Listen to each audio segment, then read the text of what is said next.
Ketemu kembali dengan berita Timnas. Kami sajikan berita-berita seputar kemajuan sepak bola Indonesia dengan topik menarik tentunya.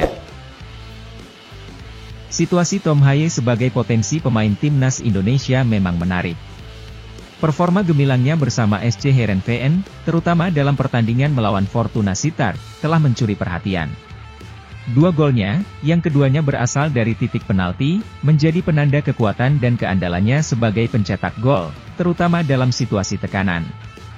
Keunggulan Haye bukan hanya dalam mencetak gol.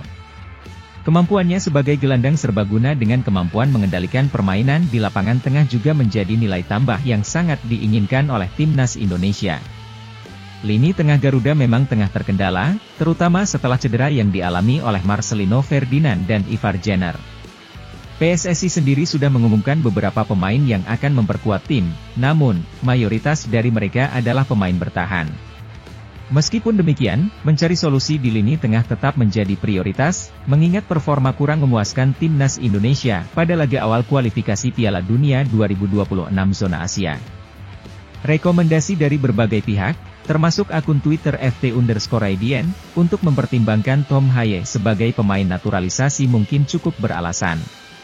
Kehadirannya bisa menjadi tambahan vital untuk mengisi kekosongan yang dirasakan di lini tengah, terutama saat pemain-pemain kunci mengalami cedera atau absen.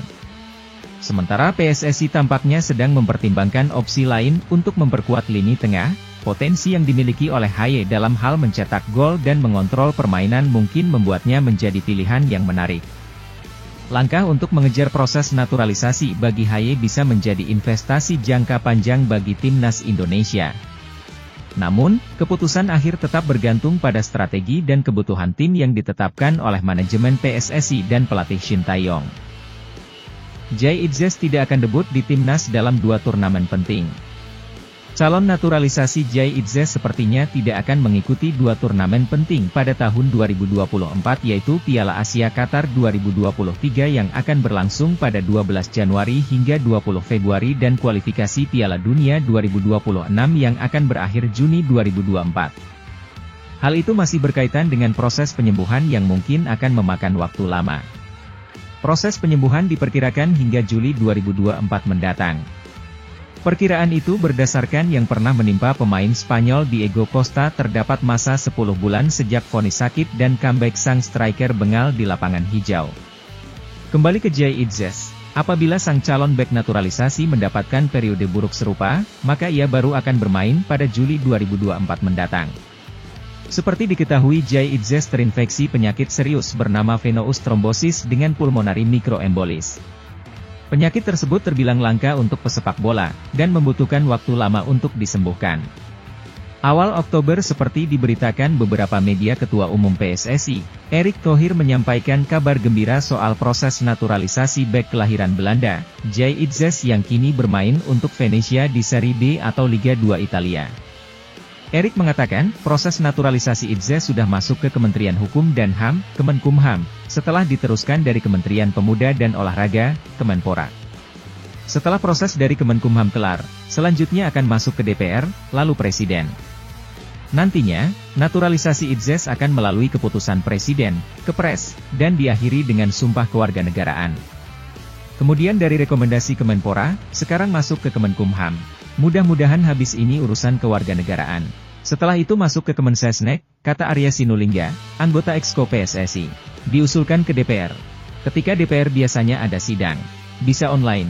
Komisi 3 dan X. Setelah itu rapat paripurna DPR dilihat lagi jadwal paripurna kapan akan kami sesuaikan.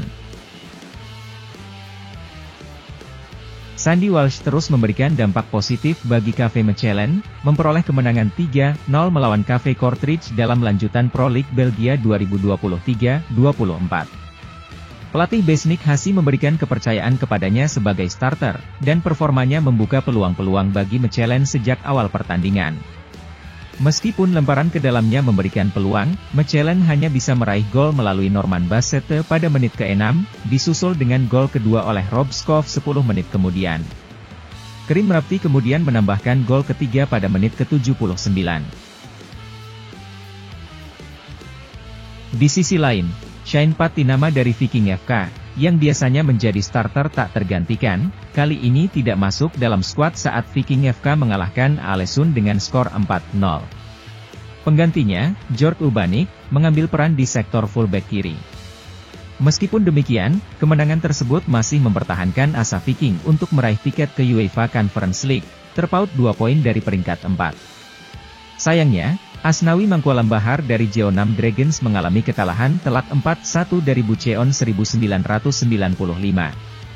Asnawi, yang tampil sebagai starter dan bermain sepanjang pertandingan, melakukan blunder yang mengakibatkan penalti bagi Bucheon pada menit ke-38. Sadil Ramdhani, bermain untuk Sabah FC, terus menunjukkan performa gemilang. Meskipun hanya bermain di babak pertama, ia berhasil mencetak gol dan berkontribusi pada kemenangan 4-0 atas Terengganu FC dalam lanjutan Malaysia Super League, MLS. Rafael Struijk dari ADO Den Haag masih menghadapi kesulitan untuk mendapatkan waktu bermain reguler. Dalam pertandingan terakhir, ia hanya menghangatkan bangku cadangan. Selain itu, beberapa pemain seperti Ivar Jenner, Pratama Arhan, Elkan Bagot, Marcelino Ferdinand, dan Jordi Amat, tidak masuk dalam skuad timnya dalam pertandingan terakhirnya, sebagian karena cedera atau keputusan taktis dari pelatih.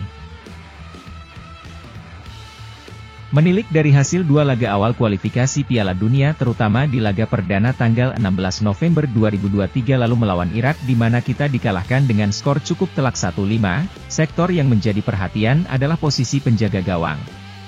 Di mana saat itu gawang Indonesia yang dikawal Nadeo Argawinata gagal melakukan save 1 kali pun, walau bukan semua kesalahan Nadeo namun sektor penjaga gawang banyak menjadi perhatian masyarakat pecinta sepak bola Indonesia.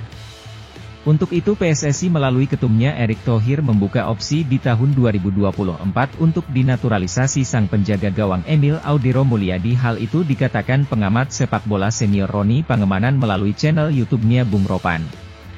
Jika hal itu terwujud tentulah keuntungan buat tim nasional memiliki penjaga gawang tangguh dan berpengalaman yang bermain di Serie A Italia. Penjaga gawang yang kini berusia 26 tahun itu pernah membela tim nasional Italia kelompok umur dari U15 hingga timnas Italia U21. Semoga PSSI bisa merekrut pemain yang saat ini terdaftar sebagai pemain pinjaman di Inter Milan. Emil Audiro sendiri musim lalu bermain untuk Sampdoria yang terdegradasi ke Divisi 2 Liga Italia atau Serie B.